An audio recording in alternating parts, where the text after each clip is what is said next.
नमस्कार दोस्तों, मैं देवानंद यूपी पीसीएस कर्तव्य पथ के चैनल पर आप लोगों का स्वागत करता हूं। देखिए, आज की वीडियो इसलिए बना रहा हूं क्योंकि आप लोगों के कई सारे मैसेज आ रहे हैं कि मेंस की कट ऑफ क्या रहेगी। तो आप लोग यकीन मानिए कि मेंस की कट ऑफ को प्रिडिक्ट नहीं किया जा सकता। हालांकि प्रीलिम्स की कट ऑफ को प्रिडिक्ट कर सकते हैं क्योंकि वो देखो ऑब्जेक्टिव पेपर होता है, जबकि मेंस का जो पेपर होता है वो सब्जेक्टिव पेपर होता है। तो सब्जेक्टिव पेपर में किस तरह से मार्किंग होगी हमें नहीं पता। हो सकता है हार्ड मार्किंग हो जाए, हो सकता है काफ़ी ईजी मार्किंग हो जाए। तो कट ऑफ क्या रहेगी इसको प्रिडिक्ट करना बहुत मुश्किल है। तो यकीन मानिए कि इस कट ऑफ की जो हवा बह रही है ना कि कट ऑफ कितनी रहेगी कितनी नहीं रहेगी, इसमें आपका सारा टाइम चला जाएगा। अगला प्रीलिम्स आ जाएगा, मेंस आ जाएगा। तो अवॉइड करिए इस वाली हवा को कि कितनी कट ऑफ रहेगी। आपका काम क्या है इस समय कि देखो 10 दिन हो चुके हैं मेंस को हुए। जिन लोगों को जहाँ घूम के आना था वहाँ घूम के आ गए हैं, जिन लोगों को आराम करना था, सोना था, सब कर चुके हो अब आप लोग। अब आपको क्या करना है, जो बाकी का टाइम है इसको इफेक्टिवली यूटिलाइज करना है। इसके लिए देखो मैं आपको 10 पॉइंट्स बताऊंगा। इनमें से आप अपने अकॉर्डिंग कोई भी पॉइंट चूज़ कर लेना और उसको फॉलो करना डेली रूटीन में। तो आपको यकीन मानिए जब मेंस का रिजल्ट आएगा, देखो 3 महीने के अंदर मेंस का रिजल्ट आ जाता है। तो रिजल्ट आने के बाद आपको हार्डली 15 दिन मिलते हैं इंटरव्यू के लिए। तो आपको क्या करना है, इस समय थोड़ी थोड़ी इंटरव्यू की तैयारी साथ साथ करते हुए चलना है। और ये सोच के चलो यार मैंने 6 महीने से तो मेहनत कर ही रहा हूँ ना, तो 100% इंटरव्यू कॉल आएगा। और जब 15 दिन रह जाएंगे तब मैं इंटरव्यू की तैयारी कैसे करूँगा, क्योंकि मेंस के रिजल्ट आने के बाद तुरंत इंटरव्यू कॉल आ जाता है। मतलब 15 दिन के अंदर इंटरव्यू स्टार्ट हो जाते हैं। तो अभी आपको उसकी तैयारी करनी है। तो इसके लिए 10 पॉइंट जो हैं वो आपको देखो फॉलो कर लेना। तो आपको मेंस में ना आप काफ़ी कॉन्फिडेंट फील करोगे। और जो ये ट्रैप है ना प्रीलिम्स का, मेंस का, इंटरव्यू का, इस ट्रैप से भी बहुत इजीली बाहर निकल जाओगे। देखो मतलब एक सिचुएशन लेके चलते हैं। मेंस का रिजल्ट आया, आपको इंटरव्यू कॉल आ गया, ठीक है ना, और आपने अभी इस पूरे 3 महीने में कोई भी इंटरव्यू की तैयारी नहीं की। तो आपको 15 दिन में आपको ये अच्छे से कर भी नहीं पाएंगे। तो और आपको इंटरव्यू कॉल आया, आपको फाइनली इंटरव्यू होने के बाद आपका सिलेक्शन भी हो गया, ठीक है ना। और मान लो कोई भी कट ऑफ रही XYZ, उसमें आपका 1 नंबर कम है, ठीक है ना, और आपको DSP की पोस्ट मिल जाती है। और 1 नंबर अगर आपका ज़्यादा होता तो आपको SDM की पोस्ट मिल जाती। तो अगर SDM की पोस्ट मिल जाती तो इस ट्रैप से बाहर निकल जाते। हो सकता है DSP की पोस्ट मिलती है आपको, आप उस ट्रैप से बाहर नहीं निकलते, दोबारा इस लूप में आ जाते। तो इसीलिए मैं कह रहा हूँ ये जो टाइम होता है ना, सबसे ज़्यादा इफेक्टिव टाइम होता है कि इसको यूटिलाइज़ करिए आप, ठीक है ना। तो ये 10 पॉइंट हैं, इनको एक बार फॉलो करिए तो आपको बहुत बेनिफिट होगा, ठीक है। चलिए इन पॉइंट्स पे बात कर लेते हैं। तो देखिए पहला पॉइंट क्या है कि अच्छा एक चीज़ और देखिए, उसके बाद बात करते हैं। तो खैर कुछ लोग RO का एग्ज़ाम भी दे रहे हैं। मेंस देने के बाद 27 जुलाई को उसका एग्ज़ाम है और अगला प्रीलिम्स 12 अक्टूबर को है। तो इन दोनों चीज़ों को भी हमें ध्यान में रखना है। जो लोग RO का एग्ज़ाम दे रहे हैं वो एग्ज़ाम के बाद एटलीस्ट 15-20 दिन इस स्ट्रेटजी को फॉलो करेंगे कि 10 दिन हमें क्या करना है RO के एग्ज़ाम के बाद। और जो केवल अगले प्रीलिम्स का वेट कर रहे हैं उनको एटलीस्ट 1 मंथ तक ये चीज़ें फॉलो करनी है जो अभी मैं बता रहा हूँ, ठीक है। बाकी कोई और भी डाउट आता है आपको इंटरव्यू से रिलेटेड या RO से रिलेटेड, तो आप टेलीग्राम चैनल पे पूछ सकते हैं। यूपी PCS एवरग्रीन, यहाँ पे एक ग्रुप भी है, ठीक है ना, जहाँ पे अपने डाउट पूछ सकते हैं। मैं आपके डाउट को पर्सनली सॉल्व कर दूंगा, ठीक है। तो चलिए स्टार्ट करते हैं। क्या 10 पॉइंट हैं, उन 10 पॉइंट के थ्रू आप क्या कर सकते हैं, अपने इंटरव्यू की तैयारी और अपनी पर्सनैलिटी डेवलपमेंट कर सकते हैं। तो देखिए पहला पॉइंट क्या है, आपको कोई एक न्यूज़पेपर अब डेली पढ़ना है, ठीक है ना। और मैं ये सलाह दूंगा कि मतलब सॉफ्ट कॉपी ना पढ़ें, हार्ड कॉपी पढ़ें। क्योंकि देखो यार हमारा अधिकतर टाइम कैसे जाता है कि हम स्क्रीन को देखते रहते हैं पूरे पूरे दिन, फिर आंखों में प्रॉब्लम होने लगती है। तो कोशिश करिए न्यूज़पेपर अपने घर पे मंगाइए और उसको पढ़िए। तो इसका मतलब डेली आपको एक न्यूज़पेपर पढ़ना है और उसको बोल के पढ़ने की प्रैक्टिस करनी है। जब आप बोल के पढ़ोगे तो आपकी कम्युनिकेशन स्किल भी अच्छी होने लगेगी। तो न्यूज़पेपर का कोई एक आर्टिकल आपको क्या करना है, बोल के पढ़ना है, ठीक है। ये याद रखेंगे, कोई भी एक न्यूज़पेपर पढ़ सकते हैं जो आपको अच्छा लगता है, ठीक है। हिंदी का हो, इंग्लिश का हो, या आपकी डिस्क्रिप्शन पर डिपेंड करेगा। इसके बाद देखो इंटरव्यू जब हम देने जाते हैं तो एक हॉबी पूछते हैं कि आपकी कोई हॉबी है क्या। तो उस समय हम ब्लैंक हो जाते हैं। कई देखो ऐसा नहीं है कि किसी के अंदर कोई हॉबी नहीं होती, बट हमने कभी उस पर ध्यान नहीं दिया होता। एग्ज़ाम में जब से हम मतलब पढ़ाई के फेज़ में आते हैं ना, तो हम ध्यान नहीं देते, केवल बुक्स बुक्स बुक्स में ही हमारी ज़िंदगी बीतने लगती है। तो हम हॉबी पे हमें ध्यान देने के लिए क्या करना है, इन दिनों किसी एक हॉबी को, अगर हमारे अंदर कोई पहले से हॉबी है तो उसको हमें और डेवलप करना है, उसके बारे में डिटेल्स जाननी है, करेंट में क्या चल रहा है। और अगर कोई हॉबी अभी तक हमें पता ही नहीं चली है तो कोई एक हॉबी डेवलप कर लेंगे इस 1 मंथ में। मान लो आपको स्पोर्ट्स खेलना थोड़ा बहुत पसंद है, कोई एक पर्टिकुलर स्पोर्ट्स चूज़ कर लो, उसके बारे में टेक्निकल डिटेल जान लो। देखो टेक्निकल डिटेल जानना बहुत ज़रूरी है, क्योंकि जैसे मेरे से पूछा गया था कि हॉबी क्या है, तो मैंने बोला कुकिंग हॉबी है।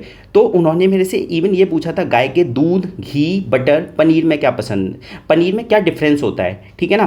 तो टेक्निकल डिटेल एग्जाम में पूछी जाती है हॉबी से रिलेटेड, या करंट का कोई इवेंट है वो पूछा जाता है। तो आपको एक हॉबी डेवलप करनी है, आप कोई स्पोर्ट्स से रिलेटेड डेवलप कर सकते हैं, किसी को बुक रीडिंग पसंद है उससे रिलेटेड कर सकते हैं, किसी को ट्रैवलिंग पसंद है। तो जो भी हॉबी आपको अच्छी लगे उससे रिलेटेड आप क्या करिए, थोड़ी बहुत रिसर्च कर लीजिए और पॉइंट इकट्ठे कर लीजिए कि इंटरव्यू के टाइम पे मैं इनको पढ़ के जाऊँगा। तो आप ओवरऑल कॉन्फिडेंस रहोगे। तो देखो पूरा गेम इंटरव्यू का कॉन्फिडेंस का होता है। कॉन्फिडेंस कब आता है, जब आपने किसी चीज़ पे मेहनत कर रखी होती है, ठीक है ना। तो इस टाइम को अगर आप इफेक्टिवली यूटिलाइज कर लोगे ना, तो यकीन मानिए आपके इतने इंटरव्यू में अगर 60 नंबर आ रहे होंगे तो 5 से 7 नंबर ऑटोमेटिकली बढ़ जाएंगे, ठीक है ना। तो चलिए आगे चलते हैं। अब आपको क्या करना है, तीसरे पॉइंट पे कोई ना कोई एक स्किल डेवलप कर लीजिए, जैसे एक्सेल वगैरह सीख लीजिए, कोई टेक्नोलॉजी सीख लीजिए, एआई से रिलेटेड कुछ कोर्स देख लीजिए, मतलब जो शॉर्ट टर्म का कोर्स हो वो देख सकते हैं। कोई ना कोई आपके अंदर अगर स्किल डेवलप होगी ना तो ऑटोमेटिकली कॉन्फिडेंस फील करोगे। तो खैर जब हम इस एग्ज़ाम के फेज़ में होते हैं ना, तो हमारे अंदर जो स्किल्स भी होती हैं वो भी ख़त्म होने लगती हैं, क्योंकि पूरे दिन इस साइकिल में फंसे रहते हैं तो किसी और चीज़ पर ध्यान में नहीं देते। तो हमें क्या करना है, कुछ एक्सेल वगैरह सीख सकते हैं। इसके अलावा देखो एक चीज़ ध्यान रखना, कोई लैंग्वेज भी सीख सकते हैं। लैंग्वेज मतलब जैसे आपकी हिंदी बहुत अच्छी है, ठीक है, तो इंग्लिश सीख लीजिए। इंग्लिश अच्छी है तो हिंदी सीख लीजिए, या कोई फॉरेन लैंग्वेज भी सीख सकते हैं, ठीक है। जैसे फ्री में सीखना है, ये कहीं से सीखना नहीं है। जैसे डुओलिंगो एक ऐप है, उसमें आप क्या कर सकते हैं कि आपको जो भी लैंग्वेज सीखनी है, ये बहुत अच्छी फैसिलिटीज़ देता है। आपको कोई भी लैंग्वेज सीखनी है इस ऐप के थ्रू सीख सकते हैं। इसमें बोलने की भी एक फैसिलिटी है कि आप बोल बोल के प्रैक्टिस कर सकते हैं, ठीक है ना। तो ये 3 पॉइंट हो गए। चौथा पॉइंट क्या है, अब आपको क्या करना है, चौथे पॉइंट में कोई एक नोवेल पढ़ सकते हैं आप। एक सेकंड, चौथे पॉइंट में आप क्या कर सकते हैं, कोई नोवेल पढ़ लीजिए जो आपके इंटरेस्ट का नोवेल हो, ठीक है ना। कुछ लोगों को जैसे आजकल क्या हो रहा है, एस जयशंकर जी के नोवेल बहुत चल रहे हैं, वाई भारत मैटर्स, इसको आप पढ़ सकते हैं। इससे 2 फ़ायदे होंगे कि आपको आईआर की भी समझ होने लगेगी, दूसरा आप कुछ नई रीडिंग हैबिट भी आपके अंदर डेवलप होगी, ठीक है ना। तो कोई नोवेल पढ़ सकते हैं आप। इसके अलावा देखो ये इंपॉर्टेंट है, देखो यार लास्ट 2 ईयर की आप क्या करो, जो प्रीवियस ईयर्स के जो टॉपर्स हैं या जिन प्रीवियस ईयर में इन्होंने इंटरव्यू दिए हैं उनकी इंटरव्यू स्क्रिप्ट पढ़ सकते हैं कि किस टाइप के क्वेश्चंस पूछे जाते हैं, कौन कौन सी हॉबीज़ लोगों ने बोली हैं। अगर आपके अंदर कोई हॉबी नहीं है तो वहाँ से पिक कर लीजिए, ठीक है ना, उसको डेवलप कर लीजिए। तो स्क्रिप्ट जब आप पढ़ेंगे तो आपको पता लग जाएगा कि जो इंटरव्यूअर है उनका माइंड सेट क्या है। अगर उनका माइंड सेट पता लग गया उसके अकॉर्डिंग आप तैयारी कर सकते हो। तो लास्ट 2 ईयर की आप क्या कर सकते हो, इंटरव्यू स्क्रिप्ट पढ़ सकते हो, ठीक है ना। ये इंपॉर्टेंट है, याद रखना। इसके बाद आगे चलते हैं, कम्युनिकेशन स्किल अच्छी करिए अपनी, ठीक है ना। अगर आप जैसे इंटरव्यू में आपसे पूछा जाता है कि आपको हिंदी ऑप्ट करना है या इंग्लिश ऑप्ट करना है या बाइलिंगुअल ऑप्ट करना है, आप कुछ भी ऑप्ट कर सकते हो, ठीक है ना। तो या वो हिंदी में शुरू करें तो आपको हिंदी में ही शुरू करना है, अगर वो डायरेक्टली इंग्लिश में शुरू करते हैं तो आपको इंग्लिश में बात करनी है, ठीक है। तो इसके लिए आपकी कम्युनिकेशन स्किल अच्छी होनी चाहिए। इसके लिए सबसे बेस्ट तरीका क्या होता है, आप जहाँ भी बैठ के पढ़ते हैं एक बड़ा सा मिरर लगा लीजिए अपने सामने और बोल बोल के प्रैक्टिस करिए, तो ऑटोमेटिकली आपकी कम्युनिकेशन स्किल अच्छी होने लगेगी। एक बेस्ट तरीका ये होता है कि कस्टमर केयर पे कॉल कर लीजिए, वो आपसे, आप अगर इंग्लिश में बात करेंगे तो वो इंग्लिश में बात करेगी, तो इससे भी आपकी कम्युनिकेशन स्किल अच्छी होती है। और ये फ्री बेस्ट एडवाइस है, आप कस्टमर केयर पे कॉल करके अपनी स्किल को अच्छा कर सकते हैं, ठीक है ना। आगे चलते हैं। तो क्या पर्सनैलिटी डेवलपमेंट भी बहुत अच्छा है। देखो फिजिकल अपीयरेंस भी अच्छी होनी चाहिए। आजकल क्या होता है, हम पढ़ते पढ़ते चेयर पर बैठे बैठे पढ़ते रहते हैं, काफ़ी चब्बी हो जाते हैं, हमारी हेल्थ भी ख़राब हो जाती है। तो अभी हमें क्या करना है, अपनी सेहत पे भी काम करना है, ठीक है ना। आप योगा कर सकते हैं, रनिंग कर सकते हैं, फिजिकल एक्सरसाइज कर सकते हैं, जिससे क्या होगा, ओवरऑल पर्सनैलिटी डेवलपमेंट होगा। देखो कम्युनिकेशन स्किल ये सब एक ही पार्ट है, तो आपको अलग अलग लेके नहीं चलना, ओवरऑल पूरे दिन के रूटीन को तोड़ देना है कि यार सुबह सुबह मॉर्निंग वॉक पे चला गया, वहाँ एक्सरसाइज कर ली, योगा कर लिया, फिर जब पढ़ने बैठा थोड़ी देर कम्युनिकेशन स्किल पे काम कर लिया, ठीक है ना। तो पूरे दिन का रूटीन को आप तोड़ लेना अपने अकॉर्डिंग।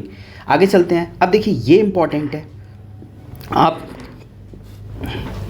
देखो यार यूपी स्पेसिफिक न्यूज़पेपर, आप किस स्टेट को सर्व करने जा रहे हैं, उत्तर प्रदेश को सर्व करने जा रहे हैं। तो उत्तर प्रदेश में क्या चल रहा है, क्या न्यूज़ में है, कौन कौन से इंसिडेंट हुए हैं, क्या क्या स्कीम्स चल रही हैं, क्या क्या इवेंट्स होने वाले हैं या हो चुके हैं, ठीक है ना, उसके बारे में आपको टोटल जानकारी होनी चाहिए। तो आपका ऑटोमेटिक कॉन्फिडेंस बहुत हाई रहेगा। आपके सामने कोई भी क्वेश्चन आ जाए, कोई भी बाउंसर आ जाए, आप उसको डील कर ले जाओगे। तो इसलिए यूपी स्पेसिफिक न्यूज़पेपर पढ़ना बहुत ज़रूरी है। देखो यार, आप मान लो कहीं यूपी से बाहर रहते हो तो आप ये तो परचेज़ नहीं कर पाओगे, ना आपको फिजिकली मिल पाएगा, तो इसे आप ऑनलाइन पढ़ सकते हो। लेकिन कोई एक न्यूज़पेपर आपको, जो मैंने सबसे फर्स्ट पॉइंट पे बताया, वो कोशिश करिए ऑफलाइन पढ़ना, ठीक है ना। अब आगे चलते हैं। अब देखो न्यूज़पेपर आपने ये ऑनलाइन पढ़ रहे हैं, वो वाला ऑफलाइन पढ़ रहे हैं, बट ये न्यूज़पेपर ज़रूरी है क्योंकि इससे आपको यूपी से रिलेटेड सारी चीज़ें पता लगती रहेंगी। इसके अलावा देखो कई बार इंटरव्यू में पूछा जाता है यूपी स्पेसिफिक स्कीम्स के बारे में बता दो कि दिव्यांग के लिए क्या स्कीम है, ट्रांसजेंडर के लिए क्या स्कीम है। तो आप क्या करते हो कि सेंट्रल गवर्नमेंट की स्कीम बताने लगते हो। तो एक लिस्ट बना लो कि यूपी गवर्नमेंट की वल्नरेबल सेक्शंस के लिए क्या क्या स्कीम्स हैं, उनको हाईलाइट कर लो, ठीक है ना। और उनको बार बार पढ़ते रहो कि एग्जाम में अगर पूछा जाए तो क्विक रिप्लाई कर सको, आप सोचो भी नहीं और रिप्लाई कर दो, तो एग्जामिनर काफ़ी इंप्रेस होता है इससे, ठीक है ना। तो यूपी स्पेसिफिक स्कीम भी आपको कुछ ना कुछ एक पेज बना लेना, उसमें सारी आ जाएंगी। अब देखो 9 पॉइंट तो ये हो गए। 10वां पॉइंट क्या है, देखो यार एक चीज़ आपको ये सबसे बेस्ट चीज़ बताता हूँ कि आप किसी कोचिंग इंस्टीट्यूट से अगर एसोसिएट हो सकते हो ना, तो आप एसोसिएट हो जाओ। जैसे आपका फर्स्ट अटैम्प्ट है तो अवॉइड करना, आपके 2-3 अटैम्प्ट हो चुके हैं और फाइनल सिलेक्शन नहीं हुआ है, तो आप क्या कर सकते हो, किसी कोचिंग इंस्टीट्यूट से एसोसिएट हो सकते हो। अगर वो आपको कॉपी चेक करने दे दे या मेंटरिंग का काम दे दे, जो भी आपको कोई काम देना चाहे दे दे, तो उससे आपको क्या बेनिफिट होगा। देखो यार किसी भी इंस्टीट्यूट की जब आप कॉपी, किसी भी बच्चे की कॉपी चेक करते हो तो क्या फ़ायदा होता है आपको। देखो जैसे आपने किसी की कॉपी चेक की, ठीक है ना, तो उसके थॉट प्रोसेस आपको पता लगेंगे। तो जब थॉट प्रोसेस पता लगते हैं तो ऑटोमेटिकली आपके थॉट्स भी ना सिंक्रोनाइज होने लगते हैं। तो जब आप आंसर राइटिंग करोगे तो आपके और अच्छे थॉट्स निकल के आएंगे, क्योंकि आपने क्या किया, कई लोगों की कॉपी चेक की, कई लोगों के थॉट्स के साथ आप लोगों को पता लगे कि अच्छा इसको ऐसे भी लिख सकते हैं, इस क्वेश्चन को ऐसे भी सोच सकते हैं।